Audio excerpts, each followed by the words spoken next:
And here we are back for Chapter 4, The Bell and the Hammer.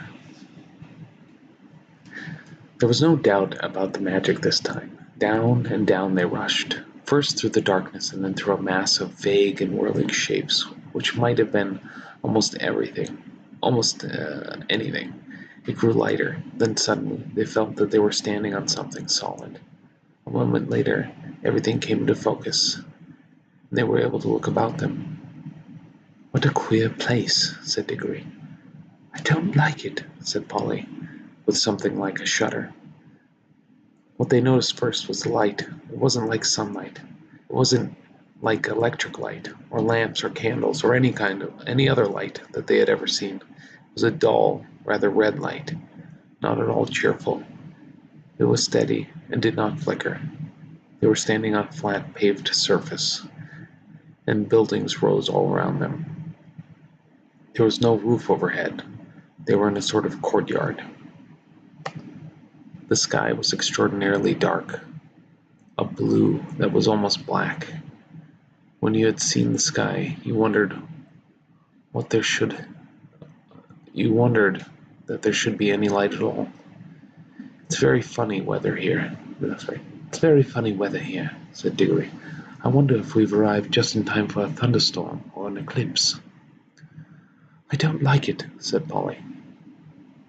Both of them, without quite knowing that they were talking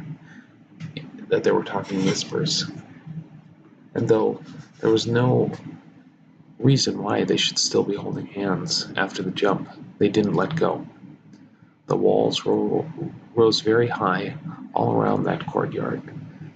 They had many great windows in them, windows without stained glass, though, through which you saw nothing but black darkness. Lower down, there were great pillared arches, yawning blackly like the mouths of railway tunnels. It was rather cold.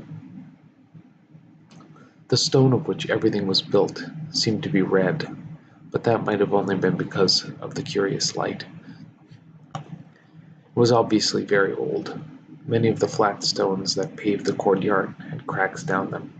None of them fitted closely together, and the sharp corners were all worn off. One of the arched doorways was half filled up with rubble. The two children kept on turning around to look at different sides of the courtyard. One reason was that they were afraid of somebody or something looking out of those windows at them when their backs were turned.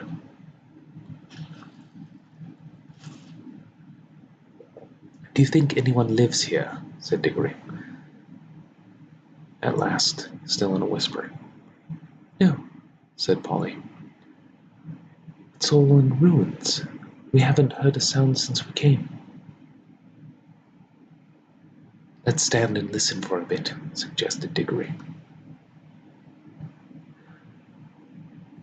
They stood still and listened, and all they could hear was the thump-thump of their own hearts. This place was at least as quiet as the wood between the worlds, but it was a different kind of quietness. The silence of the wood had been rich and warm. You could almost hear the trees growing and full of life.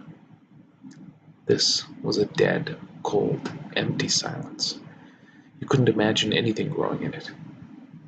"Let's go home," said Polly. "But we haven't seen anything yet," said Diggory. "Now we're here, we simply must have a look around." "I'm sure there's nothing interesting here,"